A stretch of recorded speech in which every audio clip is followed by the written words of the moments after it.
आप सभी को सुप्रभात। महर्षि अरविंद फाउंडेशन एवं इथनिक साइंस फाउंडेशन की ओर से संचालित भगवत गीता हिंदी के सत्र में आप सभी का स्वागत है।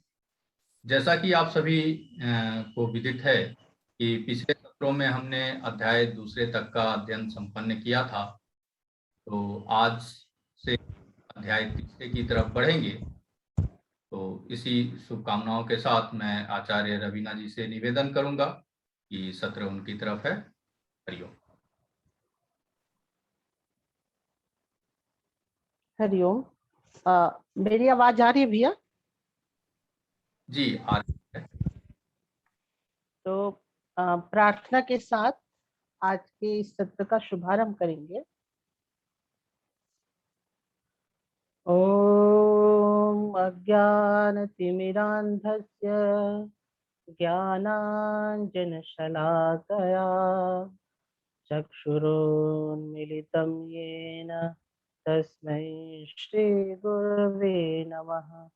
श्रीचैतन्यमनोभीष्टं स्थापितं येन भूतले स्वयं रूपः कदा मह्यं ददाति स्वपदान्तिकम्। सच्चिदानन्दरूपाय विश्वोत्पत्त्यादिहेतवे तापत्रयविनाशाय श्रीकृष्णाय वयं नमः। वसुदेवं सुतं देवं कंसचाणूरमर्दनं देवकी परमानन्दं कृष्णं वन्दे जगद्गुरुं। हे कृष्ण करुणा सिन्धु दीनबन्धु जगत्पते गोपेश गोपिका कान्त राधाकान्त नमोस्तुते। तप्त कांचन गौरांगी राधे वृंदावनेश्वरी वृषभानुसुते देवी प्रणमामि हरिप्रिये। जय श्री कृष्ण चैतन्य प्रभु नित्यानंद श्री अद्वैत गदाधर श्रीवासादि गौर भक्त वृंद। हरे कृष्ण कृष्ण कृष्ण हरे हरे, हरे राम राम राम हरे हरे। हरे कृष्ण कृष्ण कृष्ण हरे हरे, हरे राम राम राम हरे हरे। हरे कृष्ण कृष्ण कृष्ण हरे हरे, हरे राम राम राम हरे हरे।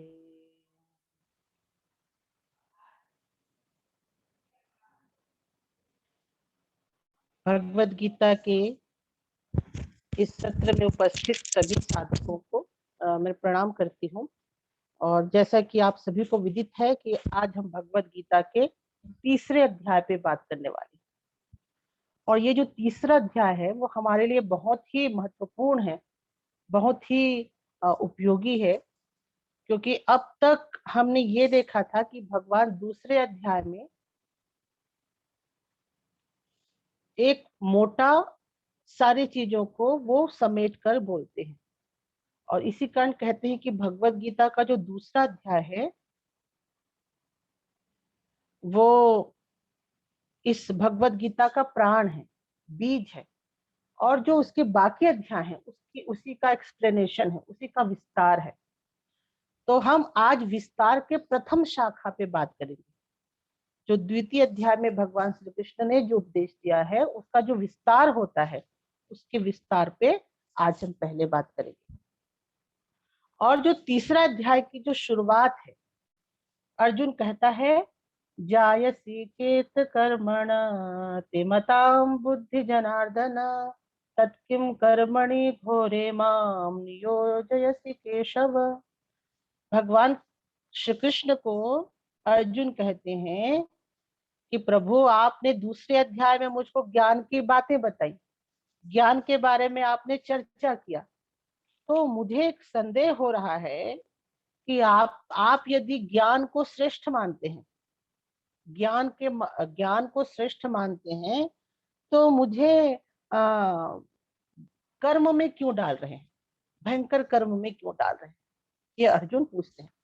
और आप लोगों को स्मरण होगा, आप लोग यदि थोड़ा याद करें तो आप देखेंगे कि भगवत गीता के 18 दूसरे अध्याय के 18वें श्लोक में भगवान कहते हैं अर्जुन को, तस्मात् युद्धस्व भारत, हे अर्जुन तुम युद्ध करो।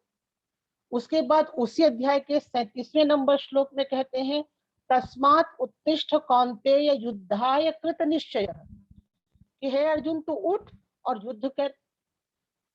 उसके बाद भगवान दूसरे अध्याय के 38वें श्लोक में भी कहते हैं, ततो युद्धाय युजुस्व, मतलब अतः तू युद्ध करने के लिए तैयार हो जा। तो एक जगह भगवत गीता में तो 3 बार भगवान कर रहे हैं कि अर्जुन तू युद्ध कर, श्लोक नंबर 18, अर्जुन तू युद्ध करने के लिए खड़े हो जा, श्लोक नंबर 37, अर्जुन तू युद्ध के लिए निश्चय कर, श्लोक नंबर 38। 3 जगह भगवान बार बार अर्जुन को युद्ध करने के लिए बोल रहे हैं। उसके बाद भगवान 45वां नंबर में क्या बोल रहे हैं, अर्जुन तो ऐसा कर तीनों गुणों से ऊपर उठ जा। उसके बाद फिर 49वें नंबर में बोलते हैं भगवान कि अर्जुन दूरेन हवरम कर्म बुद्धि योगा धनंजय बुद्धो शरणममिच्छ। भगवान कहते हैं कि ज्ञान योग कर्म, जो कर्म ज्ञान योग से तुच्छ है, तो तेरे को बुद्धि ज्ञान योग की शरण में जाना चाहिए। अब भला बताइए, एक जगह तो भगवान कहते हैं कि तू युद्ध कर, युद्ध के लिए तैयार हो, युद्ध के लिए खड़े हो, युद्ध के लिए दृढ़ निश्चय बन, और दूसरी तरफ भगवान बोलते हैं कि तुम तीनों गुणों से ऊपर चले जाओ। अरे भैया, यदि मैं युद्ध तो अर्जुन के हिसाब से रजोगुणी चीज है, आप यदि बोलते हैं कि मेरे को 3 गुणों से ऊपर चले जा, फिर आप बोल रहे हैं युद्ध कर। उसके बाद भगवान बोलते हैं कि दुरेन हवरम कर्म बुद्धि योगा धनंजय बुद्धो शरणम इच्छ। भगवान कहते हैं कि ये जो कर्म है ज्ञान से तुच्छ है, अतः तो ज्ञान के शरण में जा। अब अर्जुन जो है वो समझ नहीं पा रहा है, एक तरफ तो मुझको कर्म करने के लिए भी बोलते हैं, और एक तरफ भगवान बोल रहे हैं कि ज्ञान श्रेष्ठ है, ज्ञानी बन, ज्ञान के शरण में जा, तीनों गुणों से ऊपर उठ। तो हर किसी व्यक्ति को थोड़ा सा असमंजस की स्थिति में आएगा। आप लोगों के मन में भी असमंजस की स्थिति आएगी कि भैया ज्ञान बड़ा है या कर्म, कर्म बड़ा है या ज्ञान, ज्ञान को चुने कि कर्म को चुने।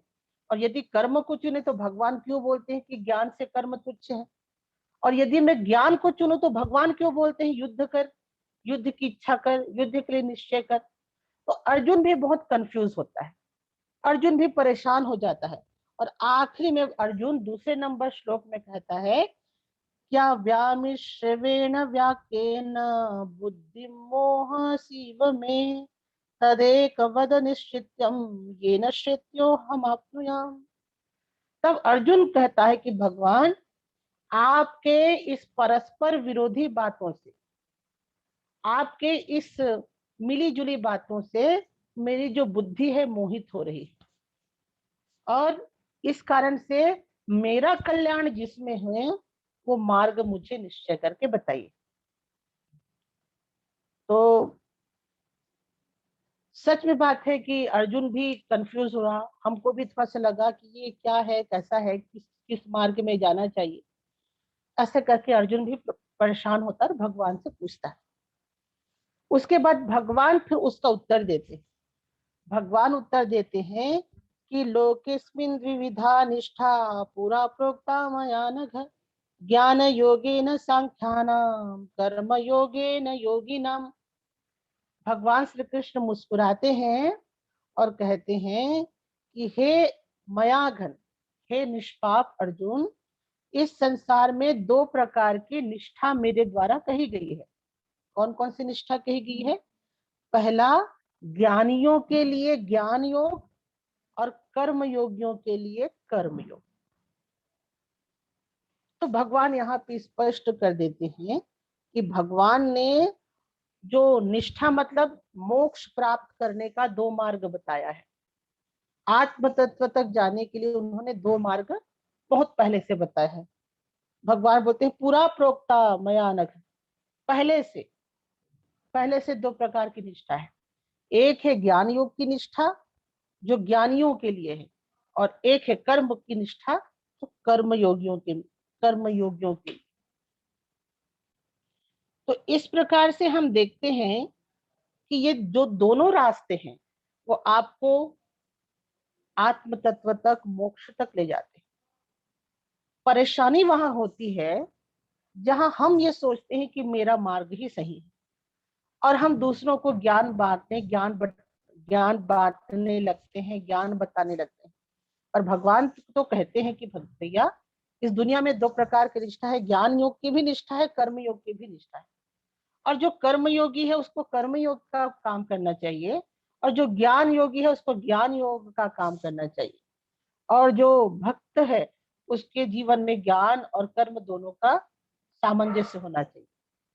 तो इस प्रकार से भगवान बार बार अर्जुन के समक्ष ये बात रखते हैं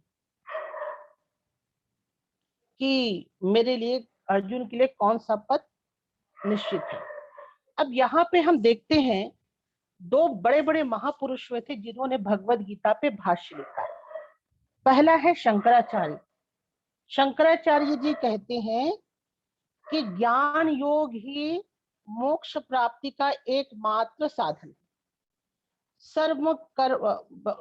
सारे ज्ञान योग से ही हमको मोक्ष की प्राप्ति होगी। मतलब जो ज्ञान है वो हमारे समस्त कर्मों को जलाकर भस्म कर देगी, और जो कर्म योग है केवल ज्ञान मार्ग की प्राप्ति का एक साधन है। तो शंकराचार्य कहते हैं कि ज्ञान योग ही सर्वश्रेष्ठ है और कर्म योग ज्ञान योग तक जाने का एक मार्ग है। ये शंकराचार्य जी का मत है। वही भगवत गीता पे एक और महापुरुष ने भाष्य लिखा जिनका नाम था लोकमान्य तिलक। लोकमान्य तिलक कहते हैं कि कर्म योग ज्ञान योग का सोपान नहीं है। कर्म योग अपने आप में एक स्वतंत्र साधन है परमात्मा तक पहुंचने। अब देखिए दो महापुरुष का जो मत है वो अलग हो गया। शंकराचार्य कहते हैं कि कर्म योग ज्ञान योग तक पहुंचने का एक साधन है, और लोकमान्य तिलक कहते हैं कि कर्म योग एक स्वतंत्र साधन है परमात्मा तक पहुंचने की। तो दोनों का दोष नहीं है। आप देखेंगे कि शंकराचार्य ज्ञान में रमण करते थे, ज्ञान योगी थे, तो उनके लिए ज्ञान सर्वश्रेष्ठ था। लोकमान्य तिलक एक कर्म योगी थे तो उनके लिए कर्म योग श्रेष्ठ था। और ये जो हम बात करते हैं कि ये अलग अलग जो लोग अलग अलग अधिकारी होते हैं, उनके अधिकारी के हिसाब से अलग अलग मार्ग का यहाँ पे प्रदान किया गया है, बताया गया है। तो इस प्रकार से हम यदि संसार के लोगों का एक मोटा मोटा विभाजन करें, जितने भी संसार में लोग हैं उसका यदि हम मोटा मोटा विभाजन करें, तो एक प्रकार के वो लोग हैं जिनकी प्रवृत्ति है वो जागतिक कर्मों में नहीं होता, संसार के कर्मों में नहीं होता, कुछ लोग ऐसे हैं। और दूसरे वो लोग हैं जिनकी कर्म में बहुत आसक्ति होती है, जो कर्मनिष्ठ होते हैं, उनका स्वभाव में ही कर्मनिष्ठता होती है। तो इस प्रकार से कर्मयोगी और ज्ञान योगी का अलग अलग बिहेवियर है, स्वभाव है। कर्म योग में तो कर्म योग है और ज्ञान योग में भी कर्म योग है, दोनों में हम कर्म की बात कहते हैं। और दोनों है वो पृथक पृथक पथ है, पृथक पृथक चीज है, पृथक पृथक रास्ते हैं। भगवान उसके बाद कहते हैं पर आप देखिए कि जो ज्ञान योगी है इसका मतलब ये नहीं है कि उससे कर्म नहीं होता। ज्ञान योगी को भी अध्ययन अध्यापन करना पड़ता है, ज्ञान योगी को भी जप ध्यान करना पड़ता है, ज्ञान योगी को भी योग करना पड़ता है, कर्म योगी होता है उसको भी जब ध्यान अध्ययन अध्यापन, उसको भी स्वाध्याय करना पड़ता है, उसको भी सत्संग करना पड़ता है। तो कर्म ऐसा है कि कर्म दोनों ही प्रकार के साधकों के लिए आवश्यक है। दोनों प्रकार के साधक कर्म से दूर नहीं हो सकते। और इसी को भगवान श्री कृष्ण चौथे अध्याय में कहते हैं कि न कर्मणारंभ्य निष्कर्म पुरुषोन्नते न च संन्यास देव सिद्धिम समधिगच्छति। भगवान कहते हैं कि केवल कर्म प्रारंभ न करने से मनुष्य निष्कर्म की अवस्था को प्राप्त नहीं कर लेता, न ही कर्म त्याग करने मात्र से सिद्धि को प्राप्त कर लेता है। ये भगवान चौथे नंबर श्लोक पे कहते हैं, अर्जुन को कहते हैं कि अर्जुन, इस संसार में दो प्रकार का मार्ग है। एक जो बुद्धिशाली व्यक्ति हैं, जो बुद्धिजीवी लोग हैं, उनके लिए ज्ञान का मार्ग है, और ऐसे व्यक्ति हैं जो कर्मनिष्ठ हैं, कर्मयोगी हैं, उनके लिए कर्म का मार्ग है। तो ये दो प्रकार का मार्ग भगवान श्री कृष्ण अर्जुन को बताते हैं। पर भगवान अर्जुन को ये बताते बताते एक चीज स्पष्ट कर देते हैं कि इसका मतलब ये नहीं है कि कर्म योगी को कर्म नहीं करना है, कि ज्ञान योगी को कर्म नहीं करना है। कर्म दोनों ही अवस्था में हमको करना है। और भगवान स्पष्ट एक संकेत देते हैं कि केवल कर्म नहीं करने से सिद्धि प्राप्त नहीं होती, और केवल कर्म को छोड़ देने से भी सिद्धि प्राप्त नहीं होती। तो हमको कर्म करना चाहिए, कर्म करना चाहिए। अब देखिए, कोई इंजीनियर है, अब कोई इंजीनियर है, उसने बहुत सुंदर एक बांध को बनाया, और कुछ दिनों के बाद एक बाढ़ आई और बांध ढह गया, गिर गया। अब इंजीनियर सोचे कि अरे मैं इंजीनियर था, मैं बांध बनाया और एक बाढ़ आई और बांध ढह गया, मुझको डॉक्टर का काम करना चाहिए, मैं इंजीनियर का काम नहीं करूंगा। तो ये उचित है क्या? बिल्कुल उचित नहीं है। एक डॉक्टर है, वो रोगियों की सेवा करता है। एक बार ट्रीटमेंट करते करते एक रोगी की मृत्यु हो गई। एक रोगी की मृत्यु होने पे डॉक्टर इतना परेशान होता है, बोलता है कि अब से मैं डॉक्टरी का काम नहीं करूंगा, अब मैं इंजीनियर का काम करूंगा।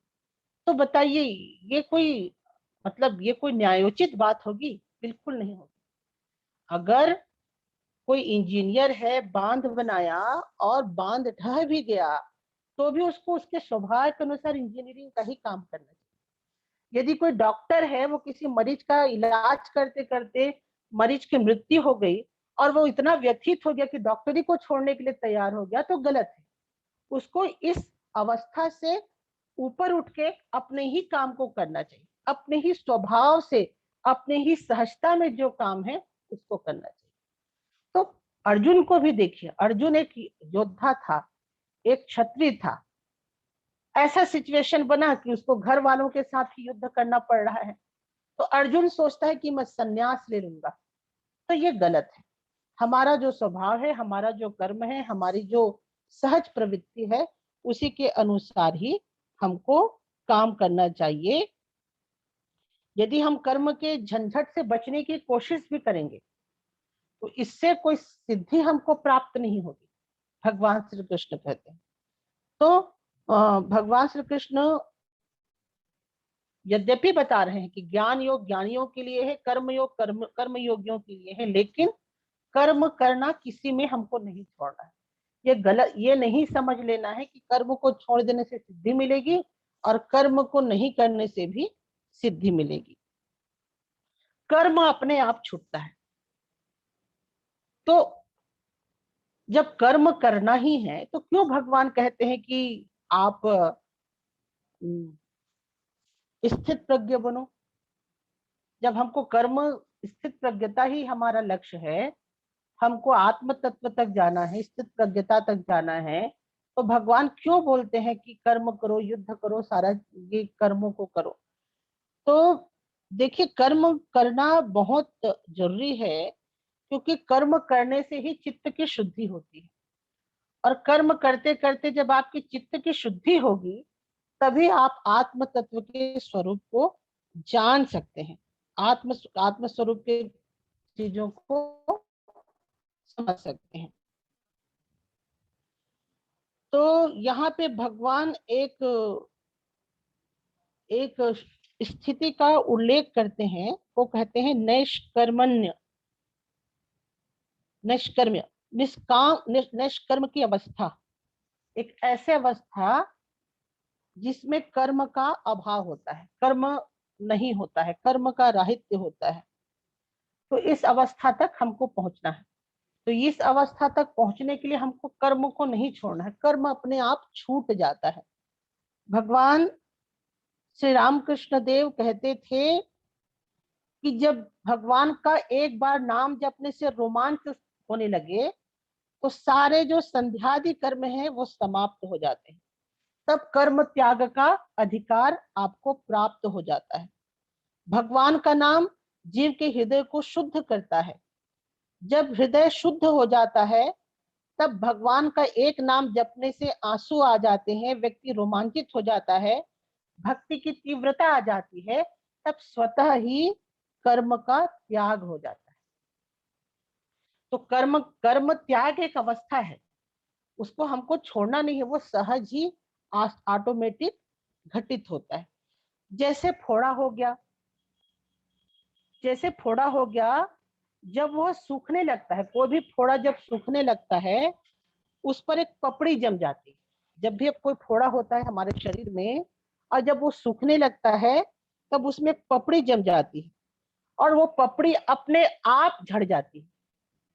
लेकिन यदि कोई उस फोड़े के पपड़ी को जबरदस्ती निकालने की कोशिश करे तो वहां पे घाव और भी बढ़ जाता है, घाव और भी बढ़ जाता है।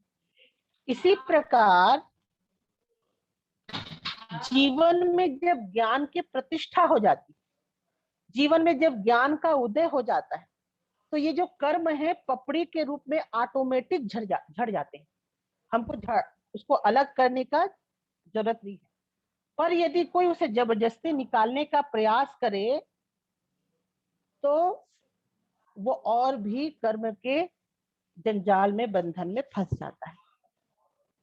तो इसी कारण भगवान कहते हैं कि कर्म को त्याग देने मात्र से सिद्धि प्राप्त नहीं होता।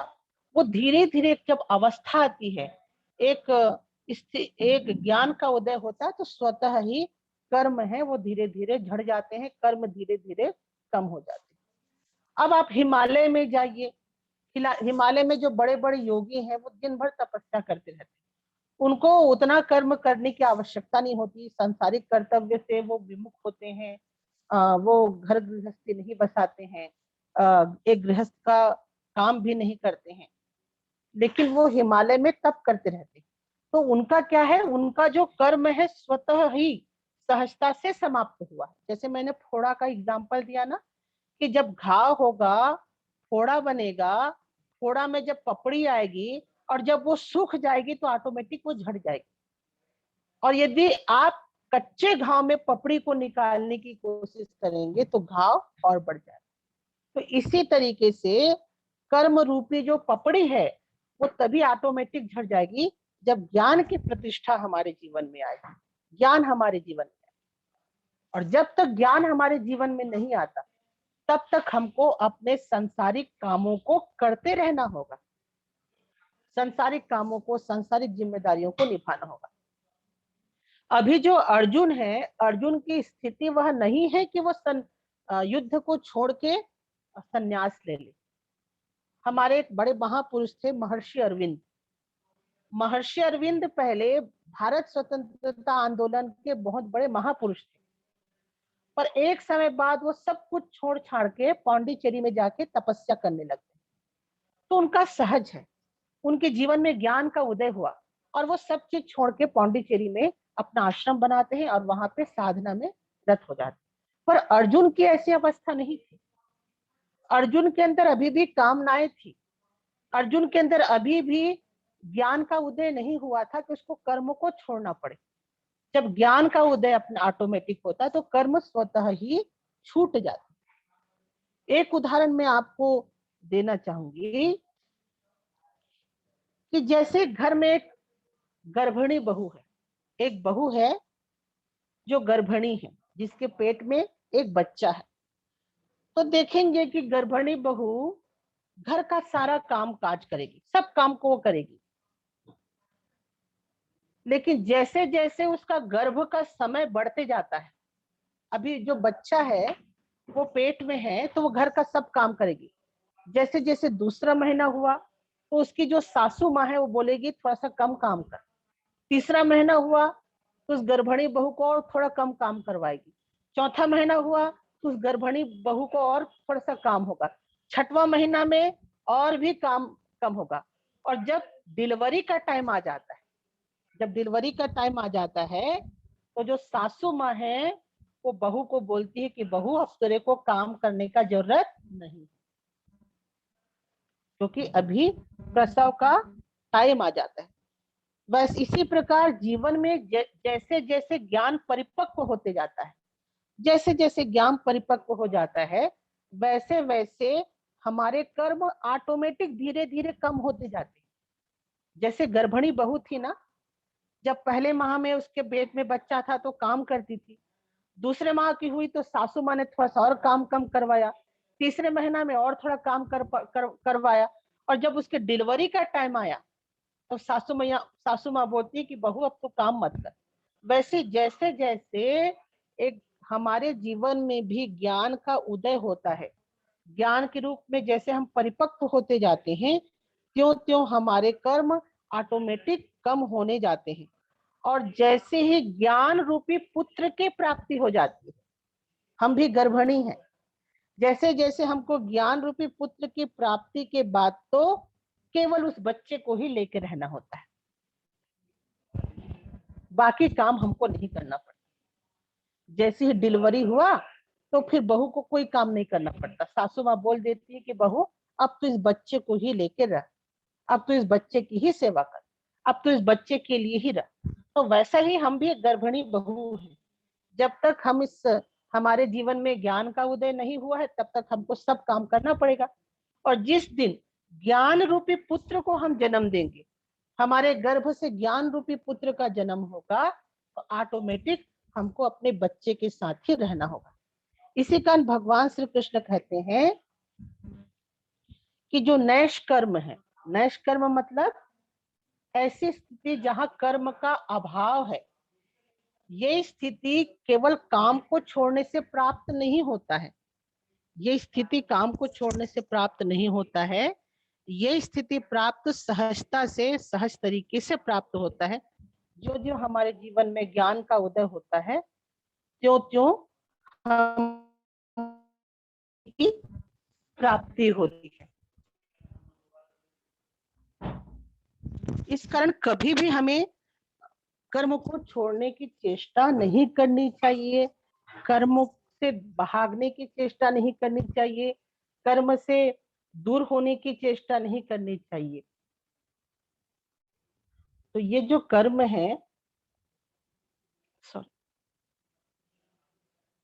ये जो कर्म है स्वतः है, स्वतः रूप से छूटता है, स्वतः रूप से हमारे जीवन में आता है। और ये जो निष्कर्म हमारे जीवन में आता है, इसका मतलब ये भी नहीं है कि कर्म छूट जाता है। ये कर्म नहीं छूटता। याद कीजिए, जब आप पानी में तैरने की यदि सिद्धि आपको प्राप्त हो गई, आप शुरू में जब तैरने जाते हैं तालाब में, नदी में, तो आपको बहुत मेहनत करना पड़ता है, पैर चलाने पड़ते हैं, हाथ चलाने पड़ते हैं, तो नदी में आप तैरना सीखते हैं। लेकिन जब आप तैरने में जब आपको सिद्धि प्राप्त हो जाती है, तब आप नदी में चित्त होके पड़े रहते हैं, एकदम परफेक्ट, केवल सोए रहते हैं। सामने वाले इंसान को लगता है कि वो तैर नहीं रहा है, वो सोया हुआ है नदी के ऊपर। लेकिन असल में बताइए, ये जो स्थिति आपके जीवन में आई है, जिसमें आपके हाथ पैर में हलचल नहीं हो रहा है, वो आपके बहुत लंबे समय के प्रयास से आया है।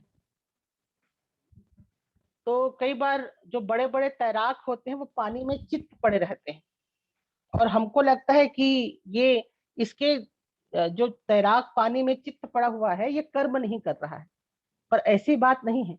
ये जो निष्कर्म की अवस्था उसको प्राप्त हुई है, पानी में जो चित्त पड़ा हुआ एक तैराक है, वो उस शांत अवस्था में इस कारण गया हुआ है क्योंकि उसने सालों साल तक पानी में तैरने का प्रैक्टिस किया है, सालों साल तक उसमें प्रैक्टिस किया है, तब वो निष्कर्म की अवस्था है जिसमें हमको ऐसा प्रतीत हो रहा है कि वह कोई कर्म नहीं कर रहा है।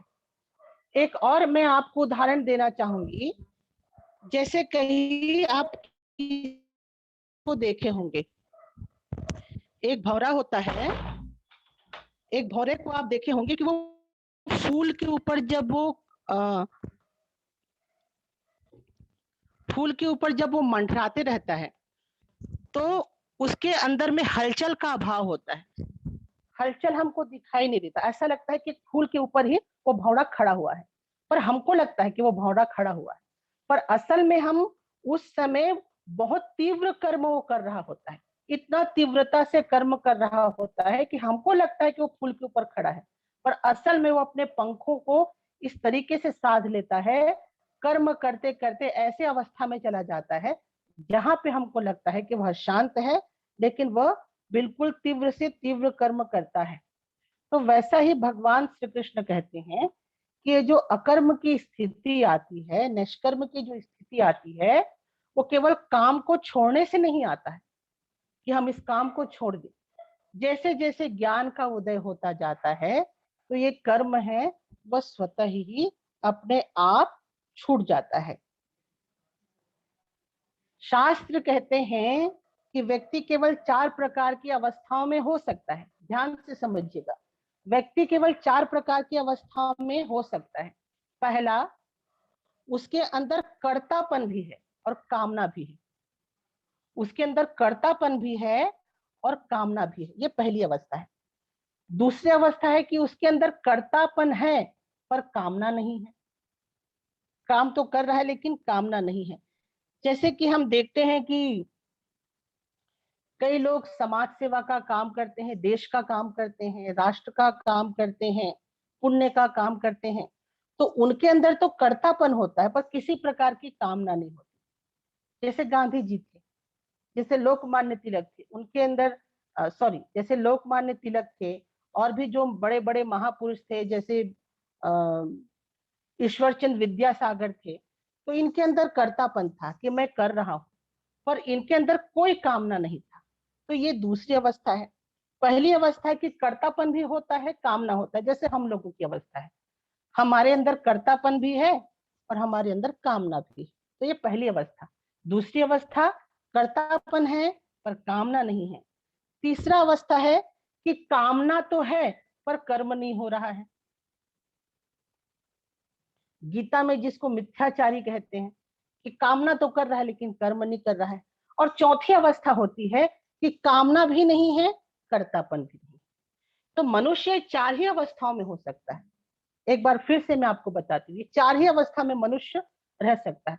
पहला, कर्तापन भी है, कामना भी है, इसमें सामान्य मनुष्य आ जाता है। जिसमें कर्तापन है पर कामना नहीं है, उसमें जितने बड़े बड़े महापुरुष हैं, समाज सेवी हैं, जो राष्ट्र और देश के लिए काम करते हैं, वो है। और तीसरा है कि कामना है लेकिन कर्तापन नहीं है, ये मिथ्याचारी आलसी लोग होते हैं। और चौथे होते हैं कि जिनके अंदर कामना भी नहीं होता और जिनके अंदर कर्तापन भी नहीं होता, ये वो लोग होते हैं जो समाधिवान पुरुष होते हैं। और इसी अवस्था को प्राप्त करने के लिए भगवान कहते हैं कि अर्जुन, तुम इस अवस्था तक जाओ जहां पे कर्तापन भी ना रहे और कामना भी ना रहे। तो इस अवस्था तक जाने के लिए भगवान बार बार अर्जुन को उपदेश देते हैं, अर्जुन को ज्ञान देते हैं। तो अगर हम तृतीय तीसरे अध्याय के पहला, दूसरा, तीसरा, चौथा इस श्लोक को यदि हम ध्यान से समझें तो भगवान हमेशा ये कह रहे हैं कि हमारे दुनिया में 2 प्रकार के लोग हैं। एक लोग हैं जो अंतर्मुखी होते हैं, उनके लिए ज्ञान योग, मतलब जो ज्ञान विचार बुद्धिजीवी हैं उनके लिए ज्ञान का मार्ग ठीक है, और जो लोग कर्मयोगी होते हैं उनके लिए कर्म का मार्ग ठीक है। 2 प्रकार के लोग, 2 तरह के लोग इस दुनिया में होते हैं। और भगवान कहते हैं कि दोनों को ही कर्म करना पड़ेगा। ज्ञान योगी को भी कर्म करना पड़ेगा, कर्म योगी को भी कर्म करना पड़ेगा, लेकिन उच्च अवस्था वह है जहां पे कर्म का अभाव हो जाता है। समझिएगा, उच्च अवस्था वह है जिसमें कर्म का अभाव है। ज्ञान योगी के पास भी कर्म करना पड़ेगा, कर्म योगी को भी करना पड़ेगा, लेकिन उच्च अवस्था वह है जहां पे कर्म का अभाव है। पर ये जो कर्म का अभाव है वो जबरदस्ती नहीं पाया जाता। वो जो कर्म का अभाव है वो जबरदस्ती वहां पहुंचा नहीं जाता।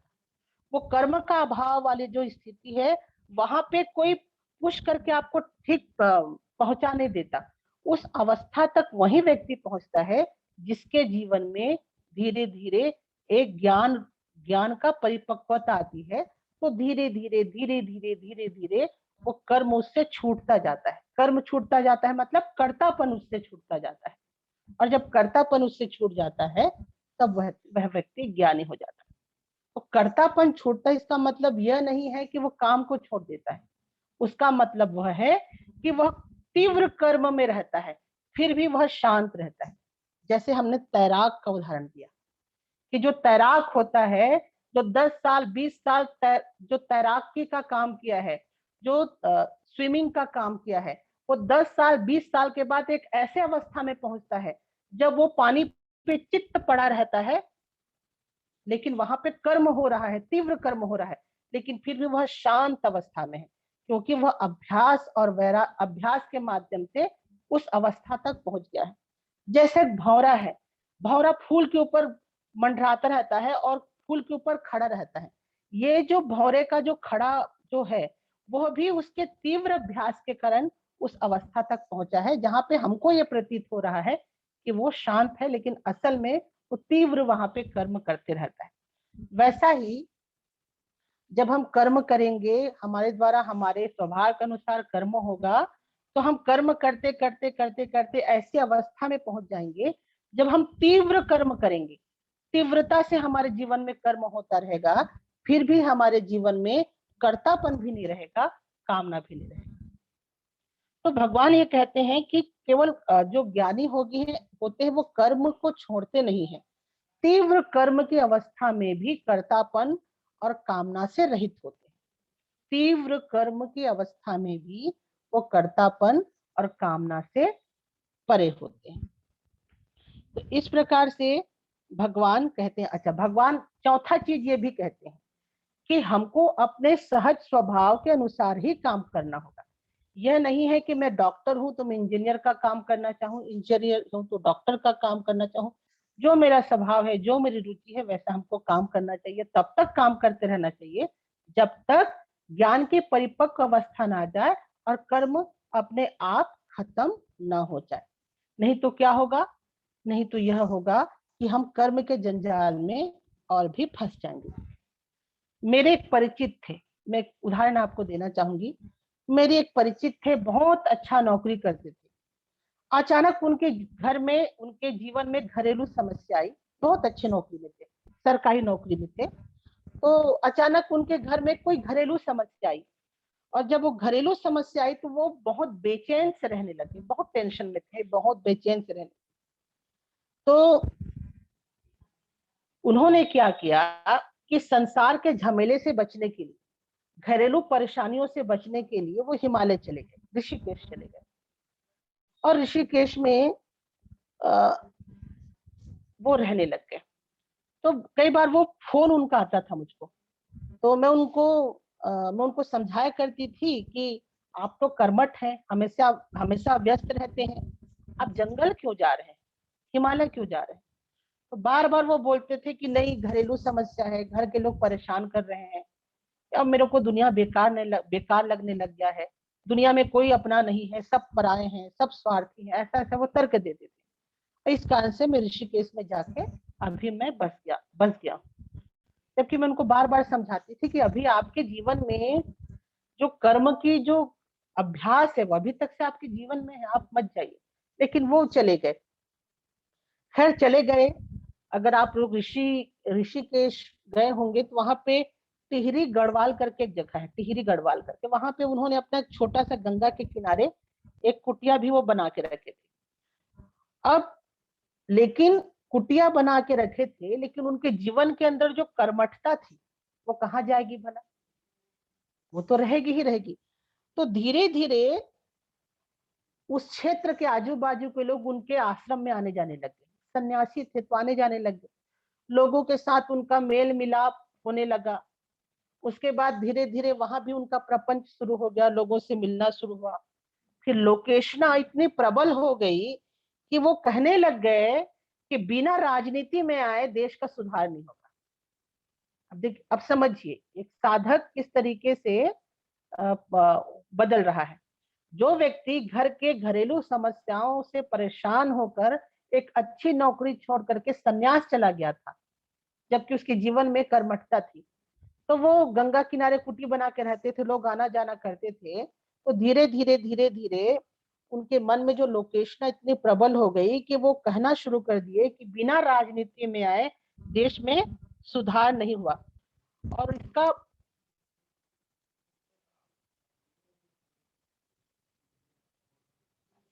इसका फल ये हुआ कि उस समय के जो तात्कालिक चुनाव थे, शायद स्थानीय चुनाव था, उस चुनाव में वो खड़े हो गए, चुनाव में खड़े हो गए। और चुनाव में खड़े हुए, प्रचार करने लग गए, अपना लोगों से मिलने लग गए, और अंत में चुनाव हार गए। और चुनाव हार गए तो वो और भी ज्यादा डिप्रेशन में चले गए, और भी ज्यादा परेशानी से चले गए। और उसके बाद वो वहां आश्रम को छोड़ के, अपनी कुटी को छोड़ के वापस घर आ गए। और जब वो घर आए तो उनकी नौकरी तो नहीं थी, और बहुत परेशानी उनके जीवन में आया। तो इस केस स्टडी से हमको क्या सीखने को मिलता है? ये जो हमारे पास जो केस स्टडी था, कि जो व्यक्ति हिमालय संसार के झमेलों से बचाने के लिए गया था, हम केवल ये बताना चाहते हैं कि मनुष्य का मन उसके साथ छल करता है। यदि हम जबरदस्ती कर्मों को छोड़ भी दें तो कर्म हमसे नहीं छूटेंगे। हम जबरदस्ती ये काम को छोड़ने की चेष्टा करें कि भैया हमको संन्यास लेना है, भगवान श्री कृष्ण तो स्थित प्रज्ञ व्यक्ति का लक्षण बताते हैं कि वो तीनों गुणों से ऊपर होता है, वो वीतरागी होता है, वो तो सुख और दुख में सबसे परे रहता है। हम भी तीनों गुणों से ऊपर उठेंगे, ऐसा काम करते हैं कि हम अपने नौकरी को छोड़ के चले जाएं। ऐसा कई बार हमारे जीवन में आता है, हम सन्यासी रहेंगे। लेकिन बात यह है कि मन जो बड़ा है वो बड़ा छल करता है। हम कर्म को छोड़ने की चेष्टा भी करें तो कर्म हमको ऑटोमेटिक पकड़ के रखा रहेगा। कर्म छूटते नहीं, कर्म है वो छूटते नहीं है। प्रकृति से उत्पन्न कर्म किसी को नहीं बख्शते, ध्यान रखिएगा, किसी को नहीं बख्शते। कर्म तो आपको जकड़ के रखेगा। कर्म केवल तभी छूटता है जब धीरे धीरे धीरे धीरे आपके जीवन में ज्ञान की परिपक्वता आती है, ज्ञान की मेच्योरिटी आती है। तो धीरे धीरे आपके जीवन से कर्तापन चला जाता है, और जो कर्तापन चला जाता है वही निष्कर्म की अवस्था है। कर्म को छोड़ देना, कर्म से दूर चले जाना, कर्म नहीं करना, ये लक्ष्य, ये जीवन का मुख्य लक्ष्य नहीं है। निष्कर्म की स्थिति को प्राप्त कर लेना, कर्तापन की स्थिति, कर्तापन हमारे जीवन से चले जाए, इस अवस्था को प्राप्त कर लेना ही यो मतलब एक परम लक्ष्य, या जिसको हम बोलते हैं मुख्य, जो भगवान श्री कृष्ण बोलते हैं कि इस लक्ष्य के बारे में बताते हैं, उस लक्ष्य तक पहुंचना ही उसका मेन स्वभाव है। तो इस प्रकार से हम देखते हैं। उसके बाद भगवान श्री कृष्ण क्या कहते हैं? भगवान श्री कृष्ण कहते हैं नियतम कुरु कर्मत्व कर्म जायो ह्य कर्मणश, नियतम कुरु कर्म त्वम कर्म जायो ह्य कर्मणः, शरीर यात्रापि चते न प्रसिद्ध्येद कर्मणः। भगवान श्री कृष्ण कहते हैं कि तू शास्त्रों का निर्दिष्ट कर्म कर, क्योंकि कर्म न करने की अपेक्षा कर्म करना श्रेष्ठ है।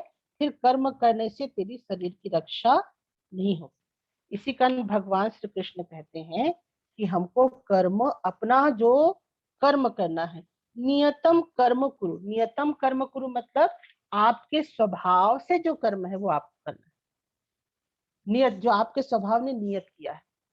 आपका स्वभाव यदि कलाकार का है तो आपको कलाकार का ही कर्म करना चाहिए। नियतम कर्म कुरु। नियतम कर्म कुरु, नियत का मतलब है जो आपके स्वभाव से निकला हुआ कर्म है। यदि आपके जीवन में एक क्षत्रियता है तो आपको क्षत्रिय का ही कर्म करना चाहिए। आपका जीवन में आपका सहज स्वभाव यदि बुद्धि से संबंधित कर्म का है तो बुद्धि से संबंधित कर्म करना चाहिए। यदि आपका स्वभाव रक्षा से संबंधित सहज है तो आपको सैनिक का कर्म करना चाहिए। तो नियतम कर्म करो, जो हमारा सहज स्वभाव है उस सहज स्वभाव करना चाहिए, क्योंकि कर्म नहीं करने से हमको सिद्धि भी नहीं मिलेगी और कर्म नहीं करने से हमारे शरीर का रक्षा भी नहीं होगा।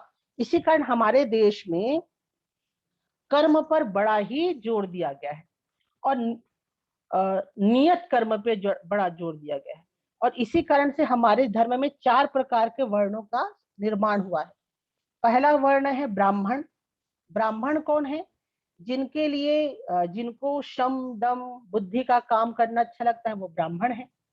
दूसरा वर्ण है क्षत्रिय का। क्षत्रिय जिनको शौर्य करना है, युद्ध करना है, शासन करना है, लोगों की सेवा के लिए दान करना है, उनके लिए क्षत्रिय वर्ण का क्षत्रिय वर्ण उनको कहा गया है।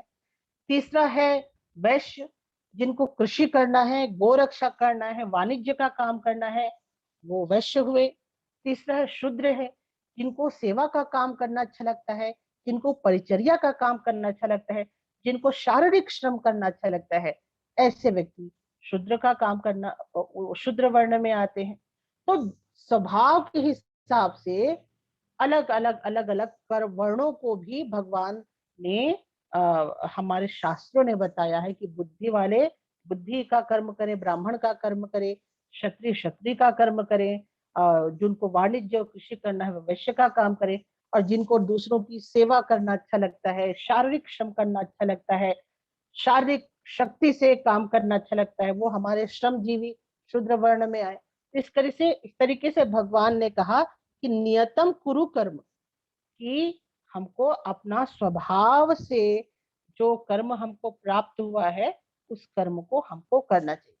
पर क्या हुआ, कालांतर में हमारी जो इस वैज्ञानिक जो पृष्ठभूमि थी कर्म के आधार पर वर्ण व्यवस्था की, कालांतर में इसकी बहुत लोगों ने इसको बिगाड़ दिया और इसको जन्म से ही हमने जन्म के आधार पे हमने इसको लागू करने की कोशिश की।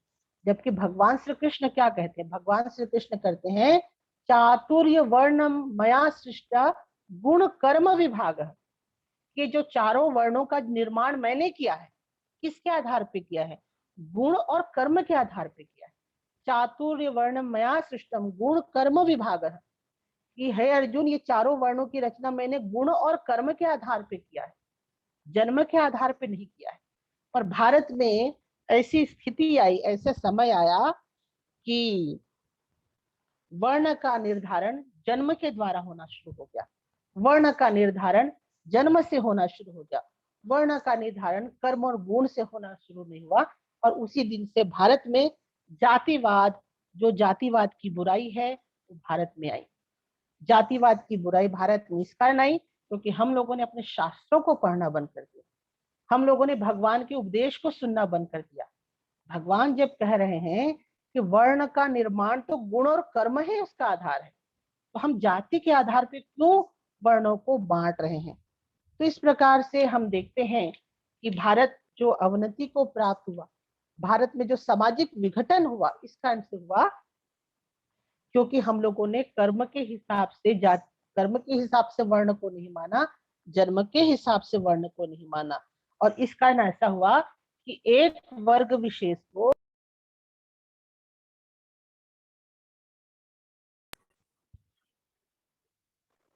उनको सताया। भारत के संविधान के निर्माता डॉक्टर भीमराव अंबेडकर जी लिखते हैं कि भारत में एक समय ऐसा था जब शूद्र जाति के व्यक्ति थे, वो लोग अपने गले में घंटी को बांधा करते थे और पीछे एक झाड़ू को लगाया करते थे, पीछे में एक झाड़ू बंधा होता था और गले में एक घंटी होती थी। ये एक संकेत होता था कि एक शूद्र व्यक्ति जा रहा है। जब घंटी बजता था तो लोग हट जाते थे, एक शूद्र आ रहा है।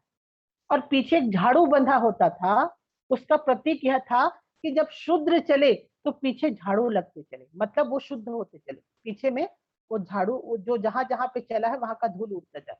तो ऐसे हम लोगों ने एक वर्ग विशेष को बहुत ही अत्याचार, बहुत ही हम लोगों ने दुख दिया, केवल इसी भ्रांति के कारण कि वर्ण का निर्माण जन्म से होता है, वर्ण का निर्माण जन्म से होता है। और इसी कारण भारत में जाति परंपरा आई, जातिगत विषमता आई।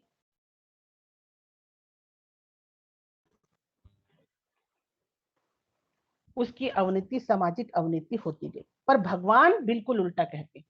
शायद अंबेडकर जी भगवत गीता को नहीं पढ़े होंगे कि पढ़े होंगे, मुझे नहीं मालूम, पर यदि वो पढ़े होते तो संभवतः वो बौद्ध धर्म को स्वीकार नहीं करते, क्योंकि हमारे धर्म में तो क्लियर लिखा है कि चातुर्य वर्णम मया सृष्टम गुण कर्म विभाग, कि देखो भैया,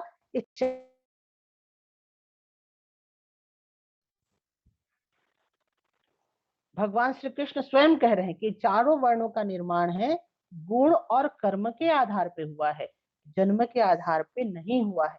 तो संभवतः यदि अंबेडकर जी भगवत गीता का अध्ययन किए होते तो संभवतः वो बौद्ध धर्म में दीक्षित नहीं होते। हमारे हिंदू धर्म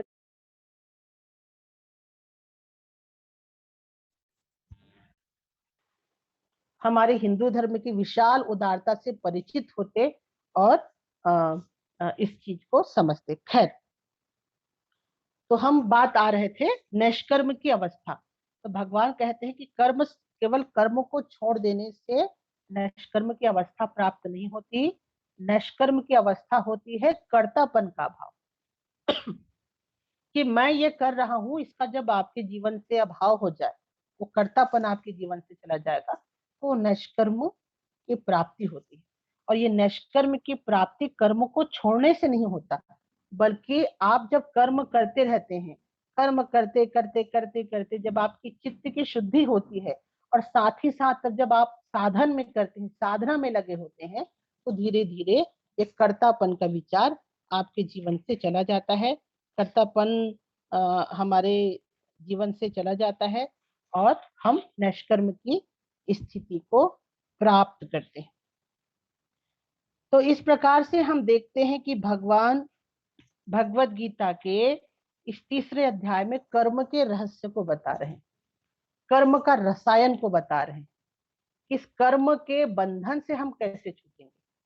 आपका जो भी कर्म है वो आपके, हर एक कर्म आपके साथ एक संस्कार को लेके आता है, और ये संस्कार है वो आपके अंतःकरण में जमा होता जाता है, आपके साथ वो संस्कार जमा होता जाता है।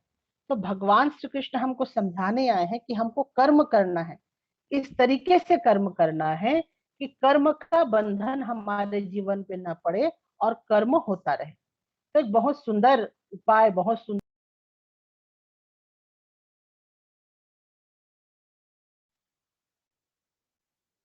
भगवान श्री कृष्ण हमको ये उपाय देते हैं। तो हमको कर्म नहीं छोड़ना है, कर्म को करना है। और जब कर्म करते करते जब चित्त की शुद्धि हो जाएगी, जब हमारा साधन परिपक्व हो जाएगा, ज्ञान का उदय हो जाएगा, तो निष्कर्म की स्थिति स्वतः ही आ जाएगी, खुद से खुद आ जाएगी। जैसे हमने एक गर्भिणी बहू का उदाहरण दिया था ना, जिसके पेट में एक बच्चा है, जैसे जैसे पेट में बच्चा बड़ा होता जाता है, सासू माँ उसके काम को धीरे धीरे कम करती जाती, और जब डिलीवरी का समय आता है तो बहू से कोई काम नहीं कराती। वैसा ही है, जब तक हमारे जीवन में ज्ञान ज्ञान रूपी बच्चा हमारे जीवन में पल रहा है, हमारे कोख में पल रहा है, धीरे धीरे धीरे धीरे धीरे धीरे जब वो बड़ा होता जाएगा तो हमारा जो कर्म है स्वतः ही छूटते जाएंगे। कर्म छूटते जाएंगे मतलब कर्तापन छूटता जाएगा। और जब बच्चा बड़ा हो जाए, बच्चा 9 महीने का हो जाएगा, तो हमको फिर जब बच्चा जन्म हो जाएगा तो फिर बच्चे को ही लेके रहना होगा, केवल उसी ज्ञान को लेके रहना होगा, फिर उस निष्कर्म अवस्था तक हम पहुंचेंगे। इस तरीके से भगवान श्री कृष्ण हमको ज्ञान का ये उपदेश देते हैं। एक शिष्य था, कर्म जो मैं आपको बताई एक उदाहरण कि कैसे वो व्यक्ति साधु बनने आया और नेता बनता है, और चुनाव में हार जाता है। तो ये जो कर्म है वो हमको कभी भी खाली बैठने नहीं देती, हमको जकड़ कर रखती है, हमको पकड़ कर रखती है। इसी कारण हमको कभी भी कर्म को नहीं छोड़ना चाहिए।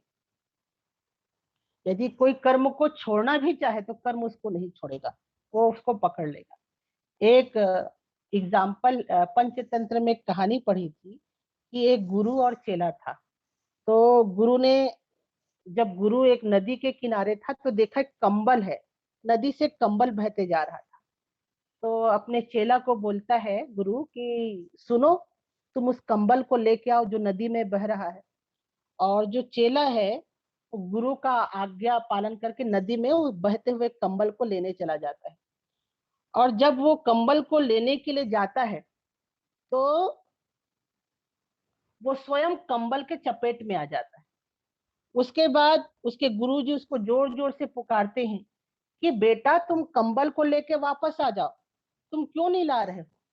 तो चेला बोलता है गुरु मैं कैसे लाऊं, ये तो आ ही नहीं रहा है। तो गुरु बोलते हैं कि तू छोड़ दे, कंबल को छोड़ दे, नहीं आ रहा है तो छोड़ दे, कोई बात नहीं, तू वापस आ जा। तो चेला बोलता है कि महाराज मैंने तो कंबल को छोड़ दिया है, लेकिन कंबल मुझे नहीं छोड़ रहा है। मैं तो कंबल मुझको पकड़ लिया है, मुझके साथ बहते जा रहा हूँ। तो ये जो कंबल है कुछ और नहीं था बल्कि एक भालू था।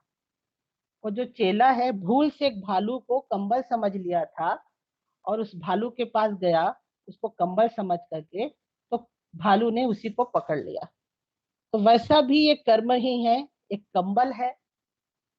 हम कितना भी उससे छूटने का प्रयास करें वो हमें नहीं छोड़ेगा, वो हमको जकड़ के रख रहेगा। इस कारण कर्मों को हमको नहीं छोड़ना है, बल्कि कर्म को करना है अकर्ता के भाव से, साधना चेष्टा के भाव से, भक्ति के भाव से, भगवान पे समर्पित बुद्धि के भाव से, जिसपे आगे हम बात करेंगे कि अकर्तापन को लाने के लिए भगवान क्या क्या उपाय बताते हैं। अभी केवल एक शब्द बोल रही हूँ, अकर्ता के भाव से कर्म को करना है।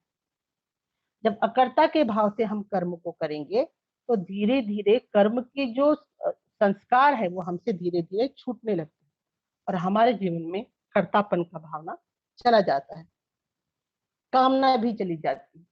इस प्रकार से हम नैष्कर्म की स्थिति और अवस्था तक प्राप्त हो सकते हैं। अब एक बात है कि चलो हम अब इतना तो समझ आ गया कि हमको कर्म को नहीं छोड़ना है, कर्म को करते रहना है।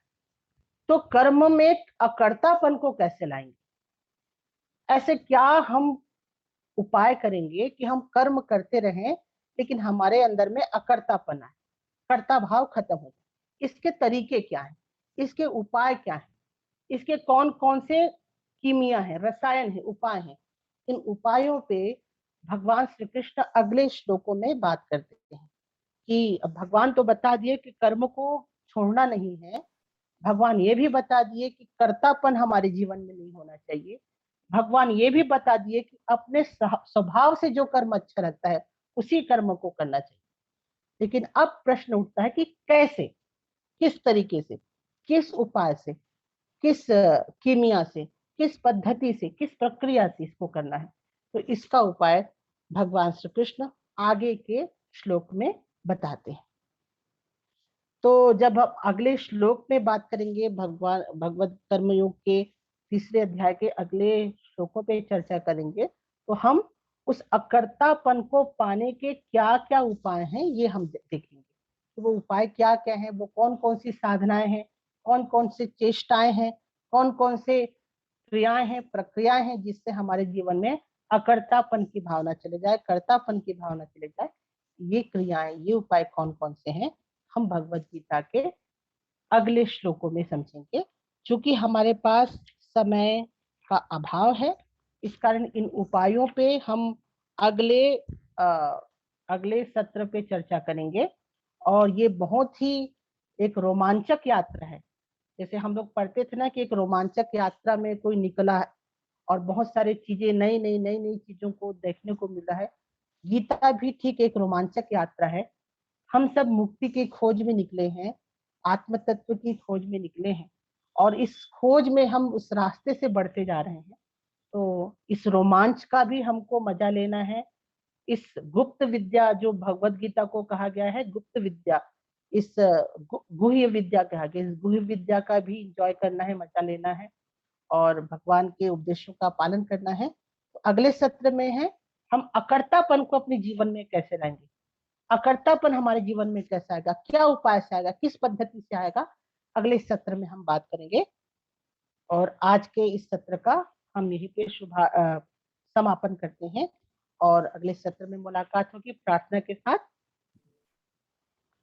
ओम पूर्णमिदं पूर्णात् पूर्णमुदच्यते पूर्णस्य पूर्णमादाय पूर्णमेवावशिष्यते। ओम शांति शांति शांति।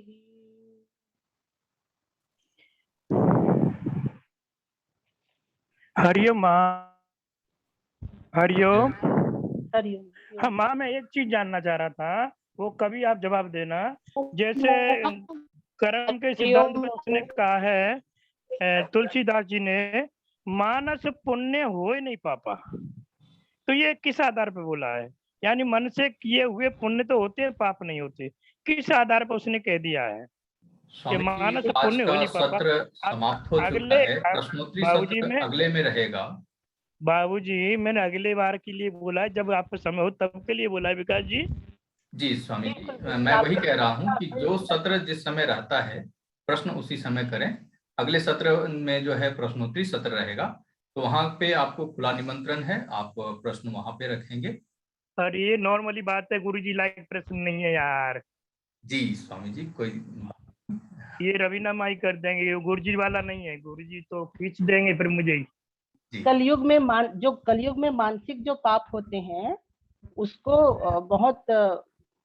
उसके लिए बहुत परेशान होने की जरूरत नहीं है, ऐसा शास्त्र कहते हैं। इसके अगले बार हम लोग बात करेंगे। ठीक है, धन्यवाद। आप सभी का दिन शुभ रहे।